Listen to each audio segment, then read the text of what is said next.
Hi, hello, it's Pip here from queenpipcards.com. Thanks for watching today. Today I'm showing you this really simple card.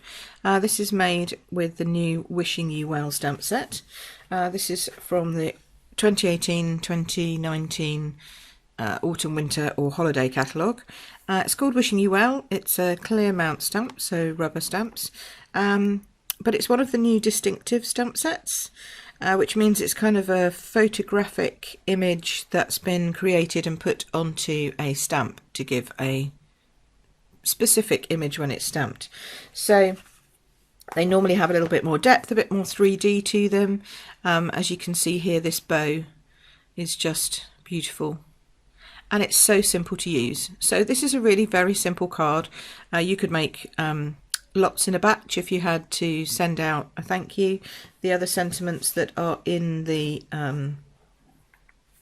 stamp set, actually, you've got Wishing You Well, which is nice. Obviously it's the title of the stamp set. You've got Just a Note, which we're using today. We've also got Season's Greetings, so you can turn it into a Christmas card because it's got this lovely wreath. And Sending You Our Thoughts and Prayers, which is nice because it's our thoughts and prayers, so it's from two of us. So I really liked that very much. It gives an all-round sort of stamp set, I think, for sending good wishes to people.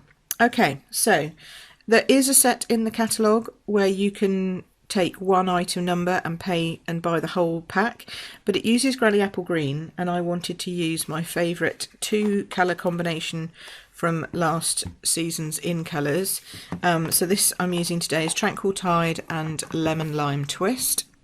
And then I've cut a standard piece of cardstock, piece of A4 cardstock, cut in half, folded in half, and that's my card base. I tell you, this is going to be one of the quickest, unless I make a really big mistake, this is going to be one of the quickest videos ever. You're literally inking up your stamp, and I think I'd do it this way, just because it's on a larger block and you want to make sure you get good coverage. Okay, and then straight up, straight down, if I can find where I am, top, middle, somewhere around there. There we go.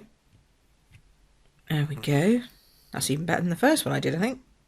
I like that. Oh no, I've got a mush on my cardstock. Isn't that always the way? As soon as you get a good one, there's a mess. Oh, I don't know what's that. There's a thumbprint on that. Okay, take that away. Let's try this one. This one looks a bit better. No mucky fingers. No, see, I told you it was going to be quick. All right, let's try that again. See if I can get it in the center 2 times in a row. You never know. Okay, so straight up, straight down. Just make sure you've got it covered. There we are. Not too bad. Not too bad at all. Right, so that's your flower. I guess it is a flower bouquet. I mean, I guess you could actually, you know, colour all the little different ends of flowers and have green for the stems, etc. But it's quite delicate to try and do that. But what I have then done is you have got some options in the set. So I used rhinestones on this one, but on this one I'm going in with there's this little patch of flowers, which does scatter flowers across the bouquet. See, like that? But going in with first generation ink is going to be way too dark, I think. So I'm going to stamp off and then stamp in and hope that these aren't still too dark. Just randomly. Oh, that's better. Yeah, see, that gives a different kind of look to the bouquet. So now it's got some flowers on it instead. And then I inked my bow again, Tranquil Tide. You just want to get a nice even coverage. It's going to look strange. Let me show you this. It's going to look strange because it's a distinctive ink, distinctive stamp. So you're not going to get full coverage. It's going to look like it's patchy, but that's exactly how it should look because that's the magic of the stamp going to work. So then you come down and I just positioned my this little curved piece here just in front like that, just where the stalks join together. And see how lovely that comes out. Isn't it beautiful? So sort of translucent, and there's a real nice see-through gauzy kind of a bow. I then did another one on a separate piece of paper, and no, I still need that. Getting my head of myself there. I just need to do the words, but I'm going to cut that out in a second. So let me just do the words, then I can close the ink pads up, and then I won't be in danger. I just want to make sure I'm getting this the right way up. Yes, I am. Always a good thing. And again, you know, you could use the Stamparatus if you were making lots of these to get it exactly in the right position.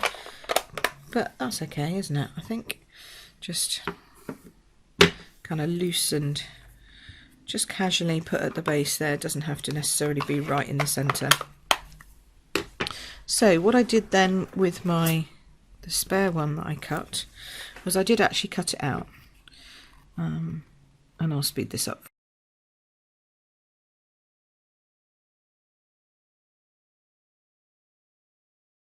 There, so I just cut that out. You can see how easy that is to cut out. I mean, you can leave it just like that, completely flat, but I wanted to just give a little bit of dimension to that.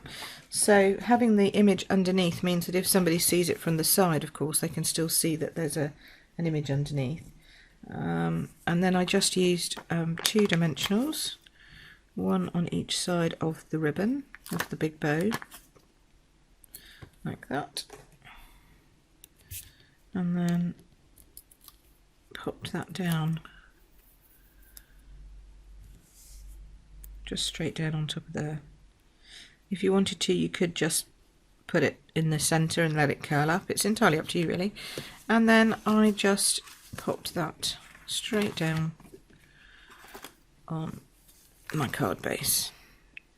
Not even a mat or a layer inside. And you know, you can do that, obviously. I just wanted the real simplicity of this stamp set to shine through, because I think it is a beautiful stamp set. There we go. And look at that. And that gives you the 2 options, one with your rhinestones, one without. I think they both look pretty. You know, this one, even though it's got a bow on it, could be sent to a guy. Probably, maybe not. Probably not. Okay, but they're the two cards then. So that's that. And I just wanted to show you a couple of things. In the catalogue, it shows you how to make your note cards and envelopes. And so here's one of those. So just give you an idea of the difference in size. So there's still a decent, you know, nice size to write a note in. Perfect, actually. And then I just put on the front a little bit of the spray there. So that's pretty, and obviously the bow on the back just finishes it off, so that's that one. And then I did make a Christmas card, again a little Christmas card, but you could, you know, cut this piece out, braid it up, mount it, layer it, mat it behind other stuff, do it in red and green. It, you know, it doesn't need to be in green and green, and again just a bit of that. What I would suggest is that you didn't do what I did, which is stamp your words upside down. So now I have a left-handed and the bow's up the wrong way. So I just wanted to show you that I too make mistakes. I'm not perfect. However, I do think it looks quite, I think it still looks quite good that way around. So I might just chop that off and use that as a topper on something. So if you see that in a later blog post, you'll know what it is. All right, so that's it. So that's the Wishing You Well stamp set, and just some really fast note cards that you could make to send somebody a little note. Thanks for watching. All the details are in the description below. Take care. See you again soon. Bye bye.